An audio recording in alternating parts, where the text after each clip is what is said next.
Para Olympics की gold medallist Avani खेरा को वज़ीर-ए-आज़म नरेंद्र मोदी ने ट्वीट करके मुबारकबाद दी।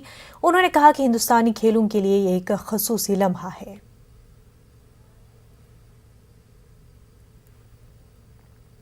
टोक्यो पैरा ओलंपिक्स में हिंदुस्तान के लिए तमगों की बारिश हुई। अवनी लेखरा ने शूटिंग में सोने का तमगा जीता। इस जीत के बाद अवनी के घर वालों में खुशी का माहौल है।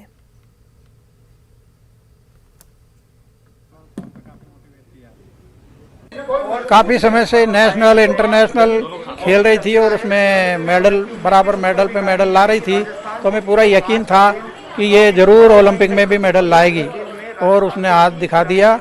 और आगे भी जो ओलंपिक में और 50 मीटर राइफल का होगा उसमें भी वो अवश्य ही गोल्ड लाएगी, ऐसी हमें आशा है और विश्वास है। सर, किस तरह की खुशी आप व्यक्त कर रहे हैं यहाँ पर, कैसे परिवार? इस खुशी को शब्दों में बयान नहीं किया जा सकता। अपने आप में ये बहुत बड़ी उपलब्धि है। भारत देश का नाम अपने अच्छे स्वर्ण अक्षरों में लिखे जाने वाला कार्य किया है और आगे जो उसके मैचेस और हैं उनके भी उज्जवल भविष्य की कामना करता हूँ। मुझे पूर्ण विश्वास है कि वो गोल्ड मेडल जीत के लेके आएगी। मेडल और भी जीतेगी। अभी जो इवेंट बाकी है उसमें भी अभी गोल्ड जीतेगी। दादी जी क्या कहेंगी? जीतेंगी वो आगे भी। अच्छा, आप उनमें देखते थे कि ये पोटेंशियल हमेशा से है, ये संभावनाएं उनसे हमेशा से है? हाँ, हमेशा से है, बचपन से ही है। वो तो क्या है, एक्सीडेंट में रह गई ना। लेकिन आप लोगों ने कैसे मोटिवेट किया कि इस बच्ची को, जब ऐसे वक्त में कि एक एक्सीडेंट हुआ और उसमें वो चल फिर नहीं पा रही थी, ऐसे समय में कैसे हौसला अफजाई आपने? उसको खूब हौसला दिया और वो भी है ना, हार नहीं मानती।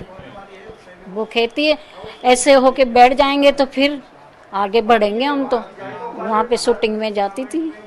जब उसका एक्सीडेंट हुआ था उसने तभी सोच रहा था कि नहीं मुझे कुछ करना है, और हमने उसके साथ ऐसे नहीं ट्रीट किया कि वो पैरालाइज है, ऐसा कुछ हमने बिल्कुल नहीं। उसमें कोई कमी नहीं है और उसने प्रूफ करके बताया कि वो जो हम लोगों से भी बेटर है, जो चल सकते हैं उनसे। जानने को मिला है कि वो पढ़ाई लिखाई में भी उतनी ही बेहतर है। हाँ, वो हमेशा से टॉपर है। वो घर पर से करती थी तब भी टॉप ही आती थी। मतलब बहुत खुशी की बात है। ऑब्वियसली हम तो सुबह से उठ के देख रहे हैं, बहुत उम्मीद लगा के बैठे थे। लाइव आया नहीं था, 5 बजे से आप देख रहे हैं। अब फिर हम हर जगह ढूंढे भी, कहीं पे लाइव आया लेकिन आया नहीं। लेकिन अच्छा था, हमने जैसे देखा स्कोर कार्ड तो आ ही रहा था उसकी वेबसाइट पे, फर्स्ट ही चल रही थी पूरे मैच में। बहुत अच्छा लगा। थी कि गोल्ड मेडल आएगा। हाँ, मतलब उसके अंदर क्या था, वो प्रैक्टिस जो कर रही थी फाइनल की कर रही थी, उसकी प्रैक्टिस बहुत अच्छी थी फाइनल की। पूरे टाइम फाइनल की प्रैक्टिस करी थी उसने, तो फाइनल में आते हमको पक्का पता था। मेडल तो श्योर था, गोल्ड मेडल काफी अच्छा लगा। कांग्रेस लगातार हुकूमत